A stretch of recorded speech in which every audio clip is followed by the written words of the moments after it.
साहब, आज आपने चुनाव आयोग से क्या कुछ रहा, किस मुद्दे पर बात की? देखिए, आज इलेक्शन कमीशन ऑफ इंडिया को हमने पहले लेटर लिखा था और उसके बाद उन्होंने हमको टाइम दिया आज का। तो मेरे साथ हमारे बिहार के अध्यक्ष जनाब अख्तर उल इमान साहब हैं, आदिल हसन साहब हैं और हमारे बहादुरगंज के कैंडिडेट हैं ये तौसीफ आलम साहब। तो हम लोगों ने जाकर इलेक्शन कमीशन ऑफ इंडिया से मुलाकात की। तो सबसे पहले अख्तर भाई कुछ बोलेंगे, फिर तौसीफ साहब, फिर मैं बोलता हूँ। बोलिए अख्तर भाई आप। हम लोगों ने इलेक्शन कमीशन ऑफ इंडिया से इस बात की गुजारिश की है कि इन्होंने 3 कट ऑफ डेट्स दिए हैं और बिहार में जो सिविल रजिस्ट्रेशन है वो बहुत कम है। 2005 में भी 11% है और जबकि नेशनल रेट 62% का है। तो हमारे यहाँ सिविल रजिस्ट्रेशन में लोगों का जन्म प्रमाण पत्र नहीं है और समय कम है, माइग्रेंट लेबर्स हैं, बारिश का मौसम है, इसलिए इस तारीख को बढ़ाई जाए, इसको जरा से स्टे दिया जाए। हम लोगों ने इस बात की गुजारिश की है और इसको और सरल किया जाए, हम लोगों ने यह अपील की। और हमारे यहाँ सिर्फ 2% लोगों को पासपोर्ट है और जो ग्रेजुएट्स हैं वो 14% है सिर्फ। तो जाहिर है कि हमारे यहाँ लोगों के पास सर्टिफिकेट्स नहीं है और जो गरीब लोग हैं उनके पास कोई कागज नहीं है। सैलाब में उनके घर कट गए हैं, तो ऐसी स्थिति में वोट देने से वो वंचित रह जाएंगे। और हमें शक है कि अगर इसी पीरियड में लिया गया तो सारे लोग वोट नहीं दे पाएंगे और जो डेमोक्रेटिक स्टेट का जो सबसे बड़ा हथियार है वो उनका वोटिंग राइट है। इसलिए वोटिंग राइट से वो महरूम न हो जाए, इस बात का अंदेशा है। इसलिए हम लोगों ने इस तारीख को बढ़ाने की बात की है और खास करके हम लोग परेशान है कि हमारे यहाँ के 70% जो युवा हैं वो माइग्रेंट लेबर्स हैं, उनके पास कोई कागज भी नहीं है। अगर ये ऑनलाइन भी कराते हैं तो ऑनलाइन सिस्टम में भी वो अपना फॉर्म नहीं भर पाएंगे, इसलिए उनके वोट का बड़ा नुकसान होगा। इसलिए इस तारीख को बढ़ाई जाए। हमारे तौसीफ आलम साहब 4 मरतबा विधायक हैं, बहादुरगंज का चुनाव लड़ेंगे। हमारे बहादुरगंज विधानसभा में 7 पंचायत ऐसा है जो 2017 में 7 पंचायत बहुत ऐसे गांव हैं जो नदी में कट करके गिर गए, जो विलीन हो गए, जो नया कनकी के नाम पर जाना जाता है। ये 7 पंचायत में जैसे क्या कहते हैं, मटियारी पंचायत है, पत्थरगट्टी पंचायत है, लौचा पंचायत है, महजवतना पंचायत है, झाकट्टा पंचायत है, दुर्गापुर पंचायत है, निशंदरा पंचायत है। 7 पंचायत ऐसे हैं जो नदी के चपेट में आता है और इस तरह से पूरे बिहार में जो नदी होके गुजरता है इस तरह का आता होगा। तो हमारा कहने का मतलब है 2017 में जब गांव कट गए तो सारा कागजात चले गए हैं, तो वो कहां से वोट दे पाएंगे। इसलिए हम चाहेंगे कि इसको रद्द किया जाए जो अभी ये किया गया है। देखिए,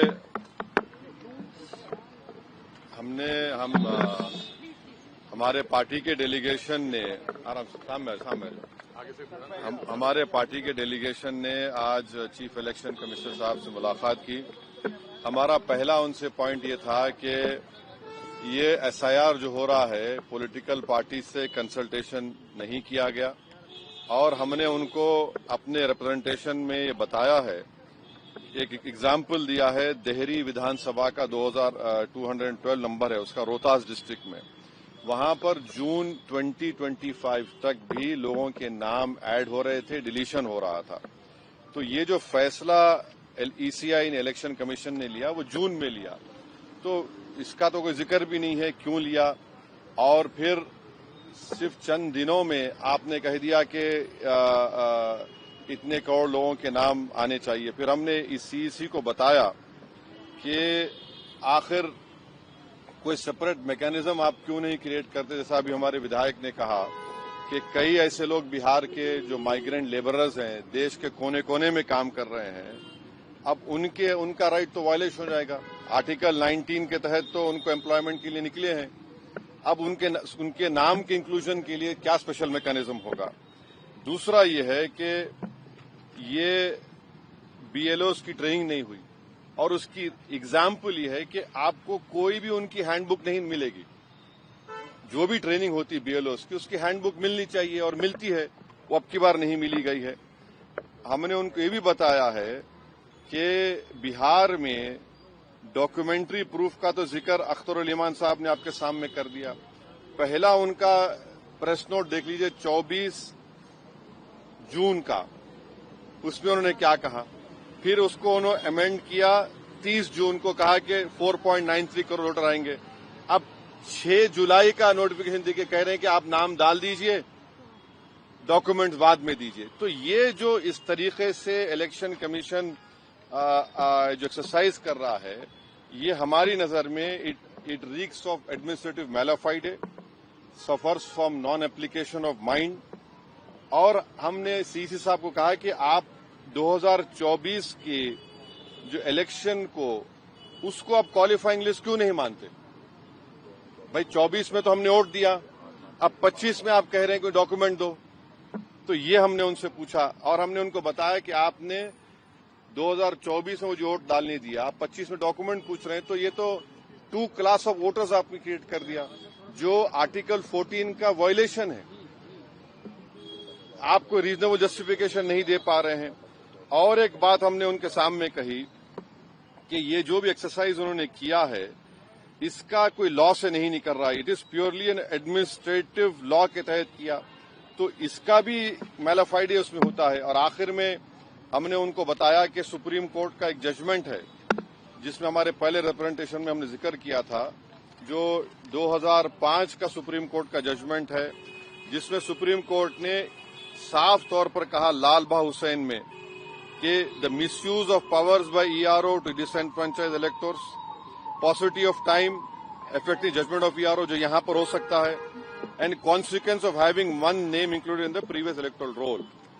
तो ये सब बातें हमने ईसीआई के सामने रखी हैं, क्योंकि उन्होंने 3 डेट्स दिए, before 87, between 87 and 2004 and after 2004।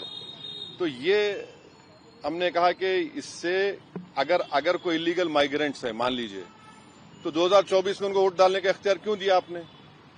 उसका कोई तो डेटा होना चाहिए, क्वांटम रेशियो क्या होगा। तो ये सब बातें हमने ईसीआई के सामने रखी। हमने उनसे भी ये रिक्वेस्ट किया कि खास तौर से जो बिहार का फ्लड इफेक्टेड एरिया है, वहां के एडमिनिस्ट्रेशन को ऑर्डर दें कि जो लोग अपने डॉक्यूमेंट्स के लिए अप्लाई कर रहे हैं उनको फौरन दें। और हमने उनसे कहा कि सर, ये एक्सरसाइज आप गवर्नमेंट टू गवर्नमेंट कर सकते थे, ईसीआई विद गवर्नमेंट, के भाई बताओ क्या है, कितने डॉक्यूमेंट्स है, नहीं है।